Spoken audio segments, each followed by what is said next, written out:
some warning signs on the horizon tonight of which this party has to be aware. I said at Bank Hall a few Sunday nights ago that this country no longer has a parliamentary democracy. I said it has a cabinet dictatorship.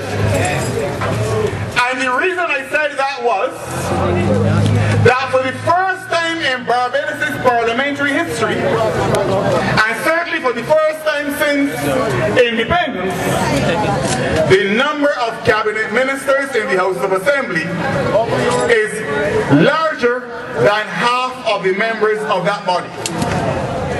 And since most of the votes taken in the House are based on votes of a simple majority, it is impossible for the House of Assembly of Barbados any longer to discipline the government. And whenever a parliament reaches the stage where it can no longer discipline the government, you are on the way to a creeping dictatorship.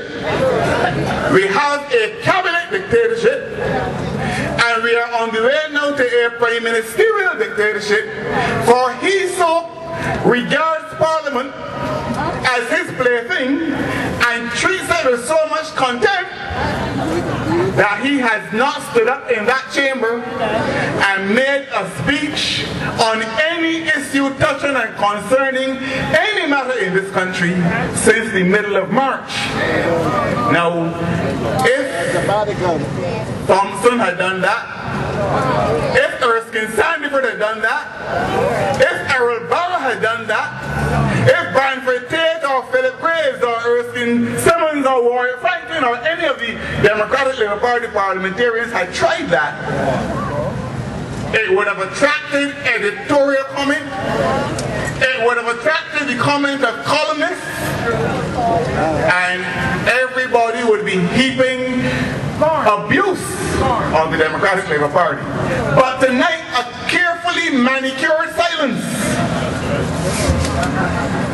has attended that dereliction on the part of the Prime Minister. The stench of that has not up to now offended the nostrils of Dr. Leonard Shorey. The stench of that has not offended the nostrils of Mr. Clyde Griffith. The stench of that has not offended the nostrils of Mr. Albert Branford.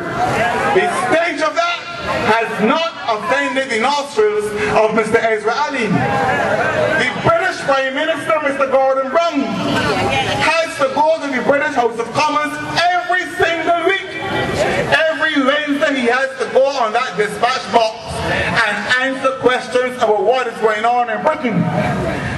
The Prime Minister of Barbados has not made a speech in there since the middle of March.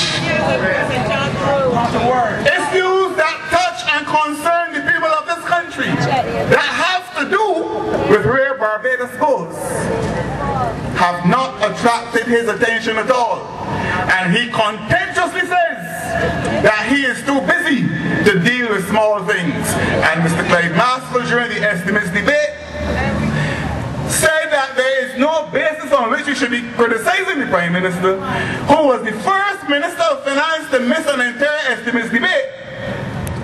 Because Maxwell said, we who are left are bright enough to take on the opposition. Now, what is the relevance of who is bright or who is not bright? The people of St. Peter voted for Mr. Arthur. Mr. Arthur is the Prime Minister, primus inter pares, chairman of the cabinet, and accountable to the people of Barbados, and accountable through his parliament.